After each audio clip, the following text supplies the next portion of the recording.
لله وكفى وسلام على عباده الذين اصطفى أما بعد أعوذ بالله من الشيطان الرجيم بسم الله الرحمن الرحيم وأما بنعمة ربك فحدث وقال رسول الله صلى الله عليه وسلم اللهم ارحم خلفائي قيل ومن خلفاؤك يا رسول الله صلى الله عليه وسلم قال النبي صلى الله تعالى عليه وسلم الذين يروون أحاديثي ويعلمونها الناس أو كما قال رسول الله صلى الله تعالى عليه وسلم صدق الله مولانا العظيم وصدق رسوله النبي العظيم ونحن على ذلك من الشاهدين والشاكرين والذاكرين والحمد لله رب العالمين الحمد لله ثم الحمد لله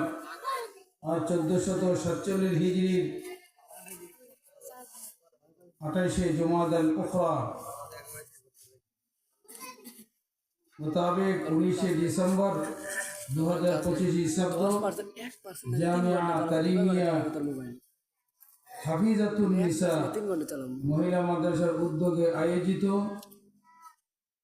দাওরা হাদিস সমাপনী ছাত্রীদের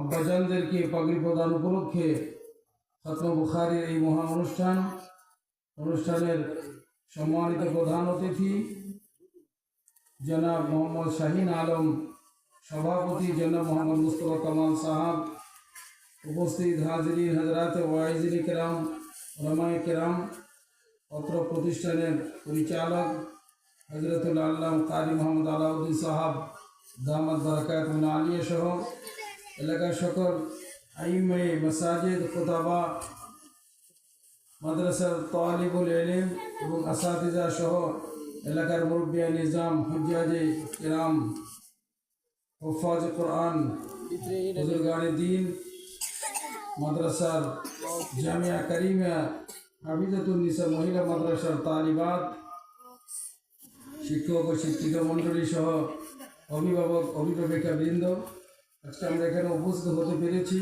আমরা আল্লাহর দরবার শুকর জানি আলহামদুলিল্লাহ।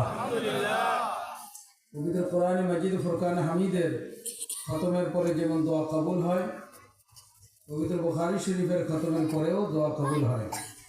এর জন্য আমাদের দক্ষিণ এশিয়ার, বিশেষ করে বাংলাদেশ, হিন্দুস্তান, পাকিস্তান, আমাদের এই নেপাল, ভুটান, মিয়ানমার সহ আমাদের এই পাশাপাশি দেশগুলোর মাদারিসে কওমিয়ার খতম বুখারীর প্রোগ্রামটাও আমরা করে থাকি।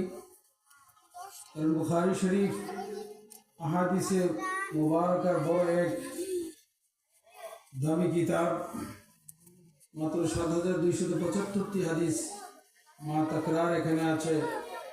তাকরার ছাড়া 4000-এর মতন হাদিস শরীফ বুখারী শরীফে আছে। হাদিস শরীফের এমন বড় বড় কিতাব আছে যেখানে লক্ষের উপরও হাদিস পাওয়া যায়। তারপরেও বুখারী শরীফের দাম আল্লাহ পাকের দরবারে বেশি এবং মকবুল। কেন?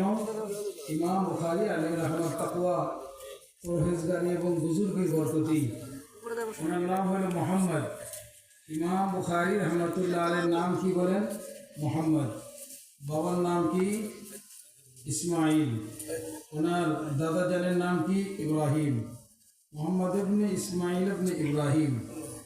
ইসমাইল আলাইহিস সালাম আমার নবীর রুহানি পিতা, ইব্রাহিম খলিলুল্লাহ মুসলিম মিল্লাতের জাতীয় পিতা এবং হযরত মুহাম্মদ রাসূলুল্লাহ সাল্লাল্লাহু আলাইহি ওয়াসাল্লাম আমাদের সকলের রুহানি পিতা।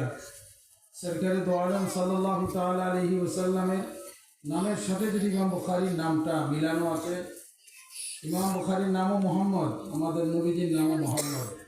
এটা হলো সবচেয়ে বেশি বরকত। ইমাম বুখারী রহমাতুল্লাহ আলাইহি তিনি দুনিয়াতে আসবার অল্প কিছুদিন পরেই হঠাৎ করে অন্ধ হয়ে যান। ওনার আম্মাজান বিভিন্ন হাকিমদের কাছে, ডাক্তারদের কাছে নিয়ে গেলেন, কিন্তু ইমাম বুখারী রহমাতুল্লাহ আলাইহি সুস্থ হচ্ছেন না। অনেক সময় নিশাপুর একজন বড় তাবিবের কাছে, ডাক্তারের কাছে গেলে তিনি ইমাম বুখারী আলাইহির রহমাকে দেখে তিনি দাঁড়িয়ে গেলেন আর বললেন, লাহু শানুন আযীম, তিনি তো এক মহান বুজুর্গ লোক, অথচ তিনি চোখে দেখেন না, ছোট বাচ্চা, 3 বছর বয়স। কয় বছর বয়স বলেন? দাঁড়িয়ে গিয়ে বলেন লাহু শাহরুন আযীম। জানতে গেলে তখন ওই বুজুর্গ ডাক্তার বললেন যে তার চিকিৎসা দুনিয়ার কোনো মানুষদের দ্বারা হবে না, সাধারণ লোকদের দ্বারা তার কোনো চিকিৎসা হবে না, আপনি বাসায় চলে যান, ওনার জন্য আপনি আম্মাজান হিসাবে দোয়া করতে থাকুন, আল্লাহ পাক তার জন্য সুন্দর ইন্তজাম করে দেবেন। কিছুদিন পরেই ইমাম বুখারী রাহমাতুল্লাহ আলাইহি আম্মাজান স্বপ্নে দেখলেন তার ঘরে কে জানি ঢুকলেন, সাদা পোশাক পরে, হতো পাগড়ি পরে ঢুকলেন। ইমাম বুখারী মোহাম্মদ ইবনে ইসমাইলের চোখে ফু দিয়ে তিনি ঘর থেকে বের হয়ে যাচ্ছেন। আর ইমাম বুখারী মোহাম্মদ ইবনে ইসমাইলের আম্মাজান দেখছেন যে তিনি চোখ দিয়ে তাকাইতেছেন, চোখ তার বন্ধ না, চোখ তার খোলা। সুবহানাল্লাহ। হযরত মোহাম্মদ ইবনে ইসমাইল বুখারী রাহমাতুল্লাহ আলাইহি আম্মাজান স্বপ্নেই হাঁটা শুরু করলেন যে মহান ব্যক্তি কে? আমার এই সন্তান অন্ধ, চোখে দেখছে না, আপনি কে এমন ব্যক্তি যে আমার এই শিশু বাচ্চাটিকে, ছোট বাচ্চাটিকে আপনি ফুঁক দিলেন আর তার দৃষ্টিশক্তি ফেরত পেয়ে গেল? আপনি কোন মহান ব্যক্তি? আপনি আপনার পরিচয় দেন। আল্লাহু আকবার কবীরা। তখন এই আগন্তুক পরিচয় দিলেন, আমি মুসলিম মিল্লাতের পিতা ইব্রাহিম খলিলুল্লাহ, তোমার এই সন্তানের চোখে ফুঁক দিয়ে তার এই দৃষ্টিশক্তি ফেরত দেওয়ার জন্য মদিনাওয়ালার পক্ষ থেকে আমি আদিষ্ট হয়ে তোমাদের এখানে হাজির হয়েছিলাম। ইমাম বুখারী রাহমাতুল্লাহ আলাইহি চোখের দৃষ্টিশক্তি যখন পেয়ে গেলেন, আল্লাহু আকবার, তিনি অনেক বড় বড় কিতাব লিখেছেন। মদিনা মুনাওয়ারা থেকে তিনি তারিখে কবির নামক একটি কিতাব লিখেছেন। এখন তার মধ্যে ইলেকট্রিসিটি ছিল না, তিনি চাঁদের আলোতে ওই কিতাবটি লিখেছিলেন। সুবহানাল্লাহ। চোখের কত জ্যোতি, কত দৃষ্টিশক্তি! আমার আপনার চশমা লাগে, ওনার তো কিছুই লাগতো না। ইমাম মোহাম্মদ ইবনে ইসমাইল বুখারী রাহিমাহুল্লাহকে ওই যে ইব্রাহিম খলিলুল্লাহ মদিনাওয়ালার হুকুমে, মদিনাওয়ালার অনুরোধে তিনি যে এখানে এসে ফুঁক দিয়ে দিলেন, চোখের দৃষ্টিশক্তি এমন আসছে ওনার